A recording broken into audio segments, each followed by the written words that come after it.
J'ai regardé les gens défiler sans fin sur leur téléphone chinois et vérifier leur montre connectée, le visage vide et sans expression. C'était comme si la lumière émanant de leurs appareils avait vidé toute émotion de leurs traits, ne laissant derrière eux que leurs yeux fatigués, lourds et agités.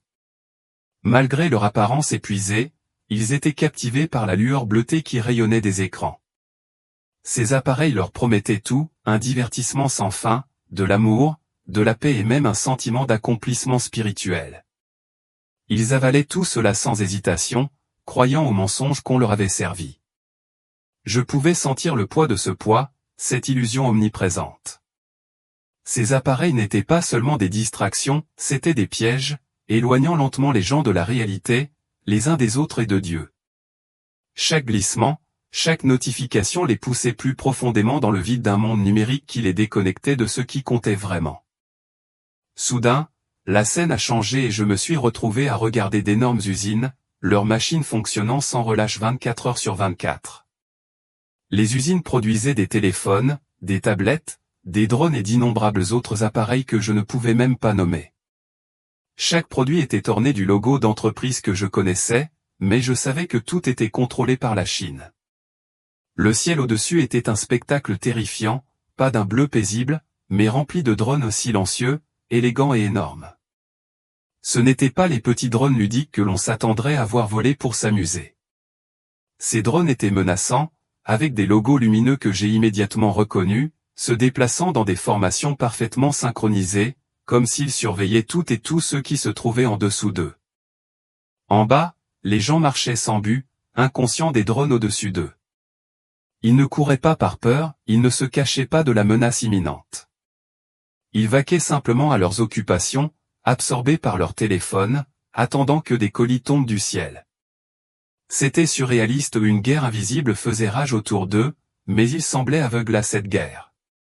C'était comme s'ils ne pouvaient même pas percevoir le danger. Partout où je regardais, il y avait des écrans sur les bâtiments, dans les airs, même projetés sur les côtés des drones.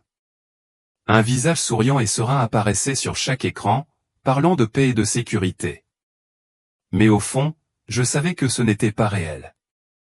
Cela semblait étrange au trop poli, trop parfait, comme s'il essayait trop de paraître sincère, mais cela sonnait creux, faux au fond.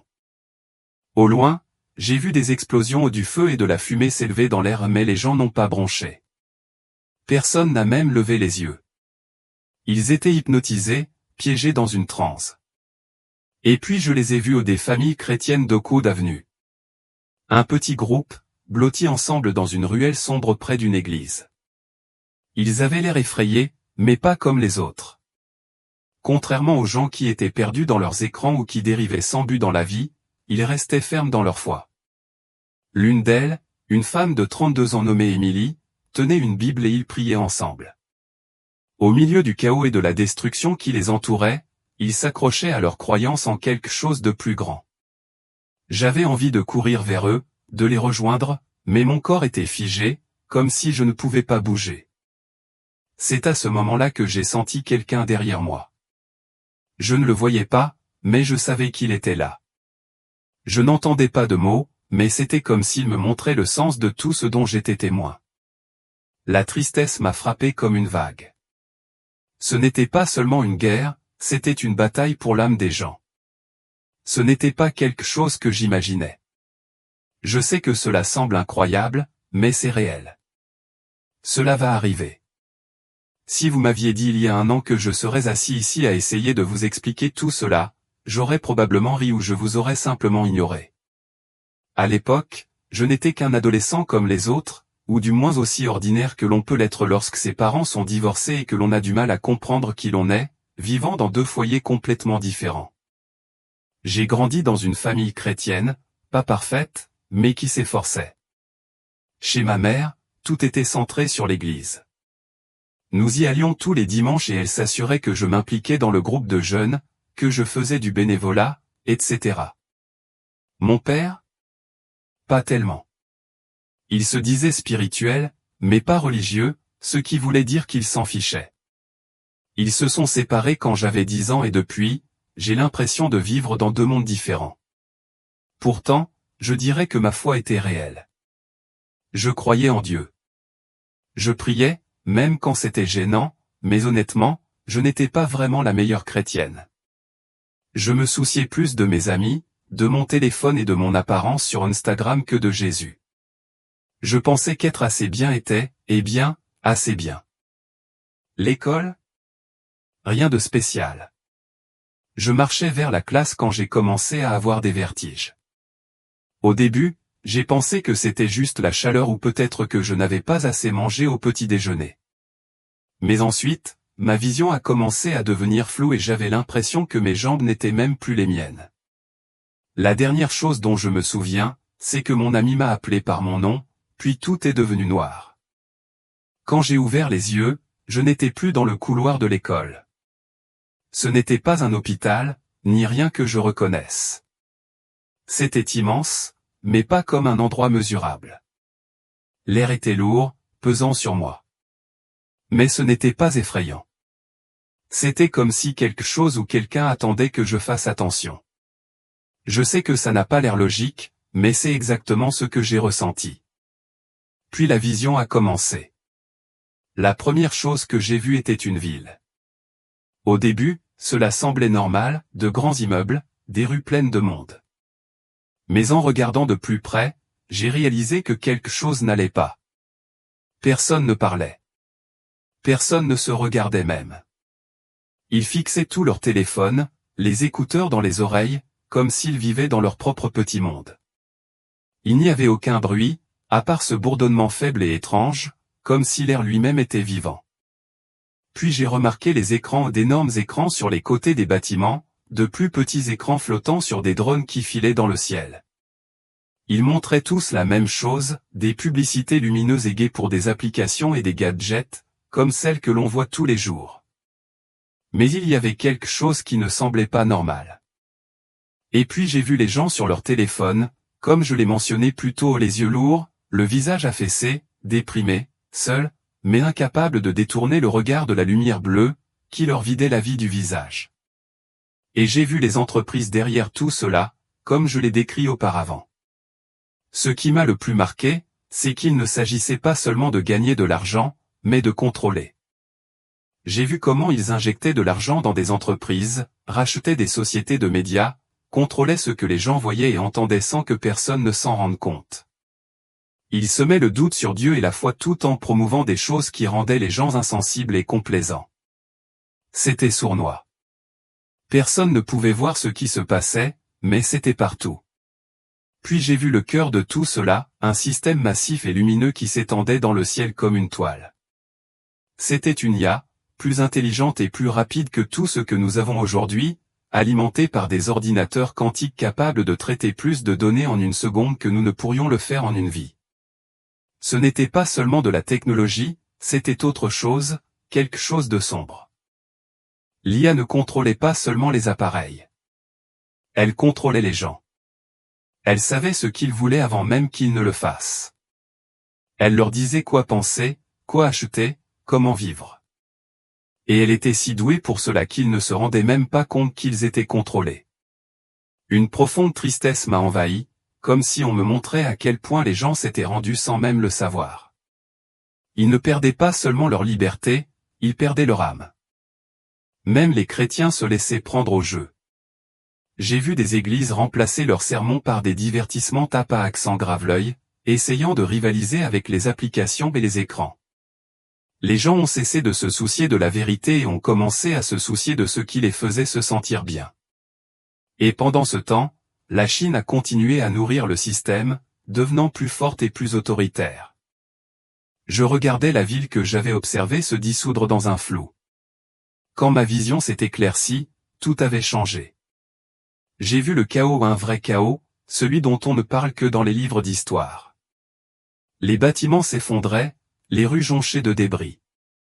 Le ciel était rempli de formes sombres et mécaniques, des drones, des avions de chasse et des choses que je ne reconnaissais même pas. C'était comme si le futur et le passé s'étaient heurtés, la technologie moderne étant utilisée pour mener des guerres plus destructrices que tout ce que nous avions jamais connu. Et au centre de tout cela se trouvait la Chine. L'attaque de la Chine aux ses forces n'était pas seulement des soldats. Il s'agissait de drones contrôlés par l'IA et d'armées robotisées. des essaims de machines se déplaçaient avec une précision qu'aucune armée humaine ne pouvait égaler. Ils ont frappé sans prévenir, ciblant les principales villes américaines, leurs infrastructures et leurs bases militaires. Mais ce n'était pas seulement physique, leurs attaques étaient aussi numériques. J'ai vu des réseaux électriques entiers s'éteindre, des banques gelées et des systèmes de communication s'effondrer d'un seul coup. Les gens ont été coupés du monde, se bousculant dans le noir, au sens propre comme au sens figuré. Ce qui m'a le plus frappé, c'est à quel point ils étaient préparés. C'était comme s'ils avaient planté ces graines pendant des années, s'insinuant lentement dans chaque partie de nos vies jusqu'à ce qu'ils sachent exactement comment tout détruire. Tout détruire. Et puis j'ai réalisé autre chose, ce n'était pas seulement une guerre pour la terre ou les ressources, c'était une guerre pour les âmes. Partout où je regardais, les chrétiens étaient pris pour cible. Au début, ce n'était pas évident, des changements subtils dans les lois et les politiques, les médias qui se moquaient d'eux, les entreprises qui refusaient de travailler avec eux. Mais ensuite, la situation s'est aggravée. Des églises ont été fermées, des Bibles ont été confisquées et les croyants ont été contraints de choisir entre leur foi et leur survie. Beaucoup ont cédé, se persuadant qu'il valait mieux se taire que de rester ferme. J'ai vu des chrétiens abandonner leur foi, non pas parce qu'ils avaient cessé de croire, mais parce qu'ils avaient peur. Cela m'a brisé le cœur. Mais tous n'ont pas abandonné. Au milieu de toute cette destruction, j'ai vu de petits groupes de croyants se rassembler. Ils n'étaient pas dans de grandes églises luxueuses, mais dans des maisons, des sous-sols et des champs. Ils partageaient le peu qu'ils avaient, priaient ensemble et s'encourageaient mutuellement à persévérer. Ils n'avaient pas grand-chose, mais ils avaient quelque chose que les autres n'avaient pas, l'espoir. Ces chrétiens ne survivaient pas seulement, ils prospéraient d'une manière qui n'avait aucun sens. Ils étaient pleins de paix, même lorsque tout le reste s'effondrait.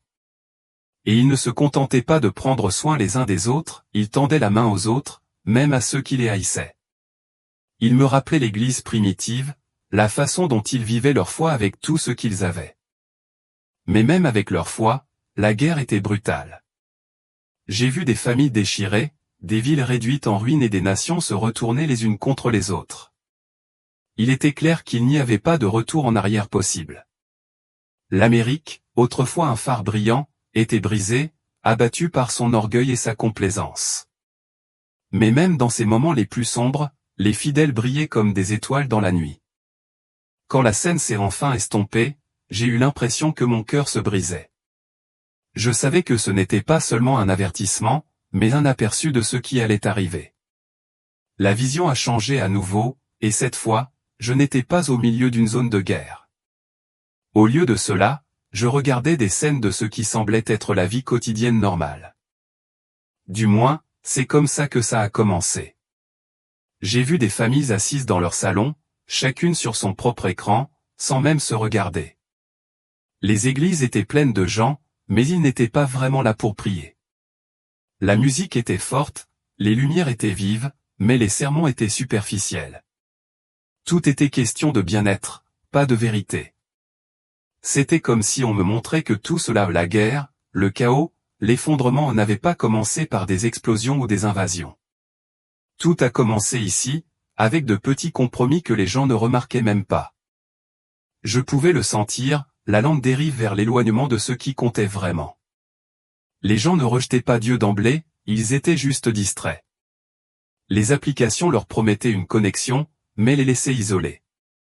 Les réseaux sociaux remplissaient leur temps mais vidaient leur cœur. Même les chrétiens, qui auraient dû être plus avisés, se sont laissés prendre au piège. Ils ont cessé de se soucier de l'amour sacrificiel et de la communauté et ont commencé à se concentrer davantage sur la commodité, le confort et le maintien des apparences.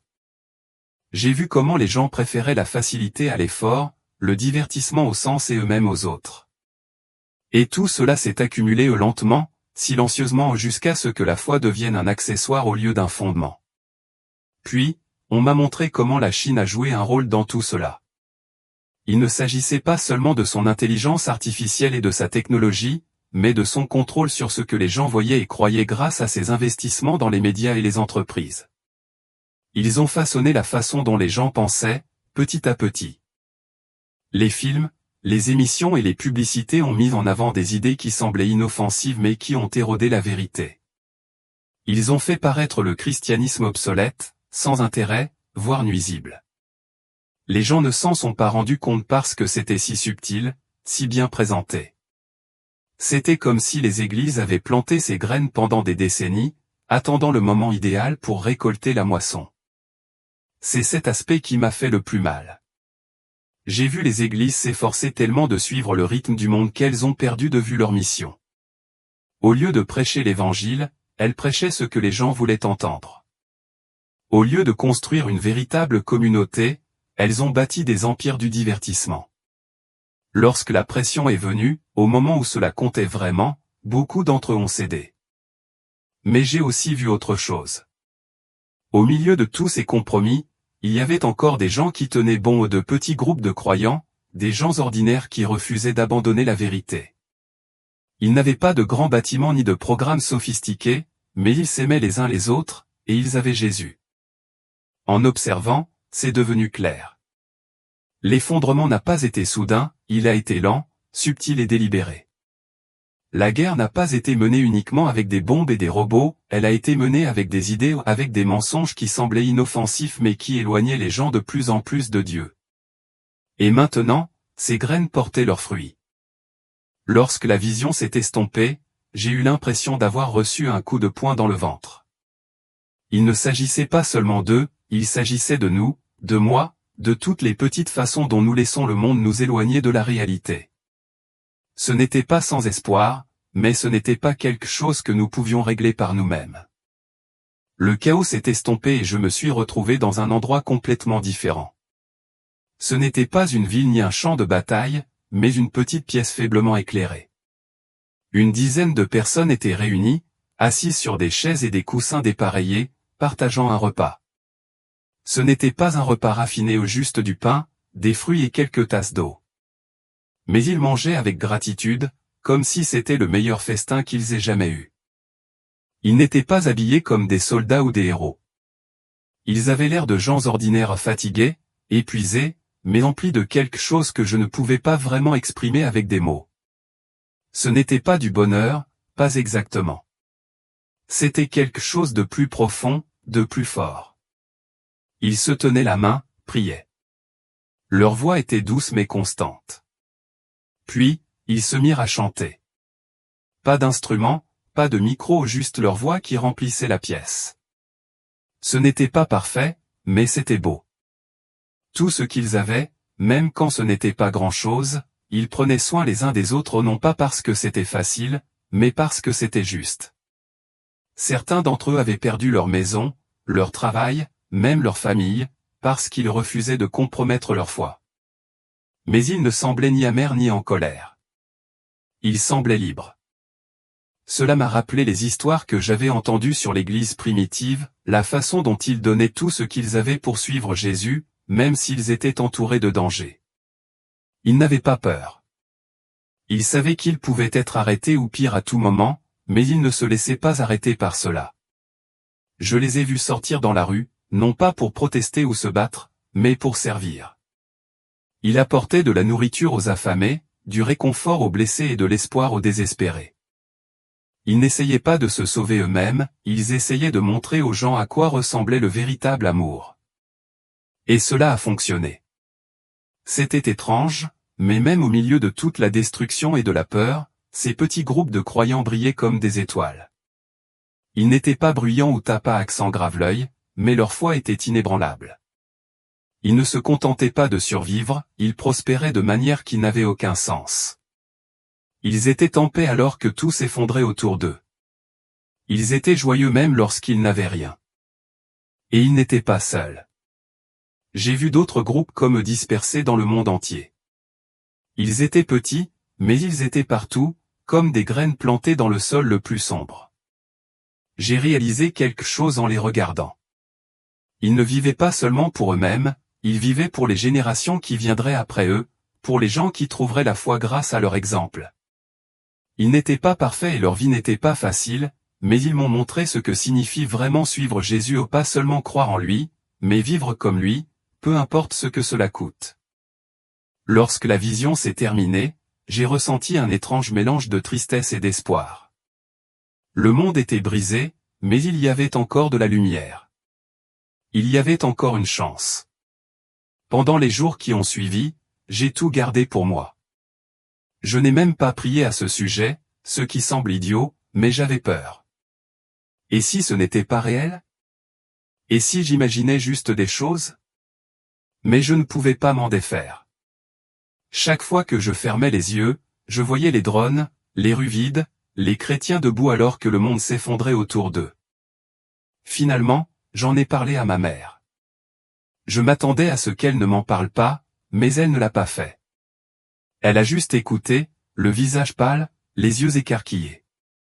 Quand j'ai fini, elle est restée assise en silence pendant un long moment avant de dire, « Tu dois en parler aux gens. » La première fois que j'en ai parlé, c'était dans mon groupe de jeunes. J'étais tellement nerveuse que j'ai cru que j'allais vomir. J'ai trébuché sur mes mots, et j'avais probablement l'air d'une épave totale, mais les gens ont écouté. Certains d'entre eux avaient l'air confus, quelques-uns avaient l'air effrayés, mais quelques-uns se sont penchés vers moi, hochant la tête comme s'ils savaient exactement de quoi je parlais. Cela m'a donné le courage de continuer. Maintenant, je partage cela avec vous, même si je ne sais toujours pas comment exprimer tout cela avec des mots. Je ne suis qu'une jeune fille de 16 ans. Je ne suis ni prédicateur ni prophète. Je n'ai pas toutes les réponses, mais je sais ce que j'ai vu et je sais que c'était réel. Il ne s'agit pas d'effrayer les gens, mais de les réveiller. Le monde se dirige vers une obscurité totale, et cela se produit juste devant nous.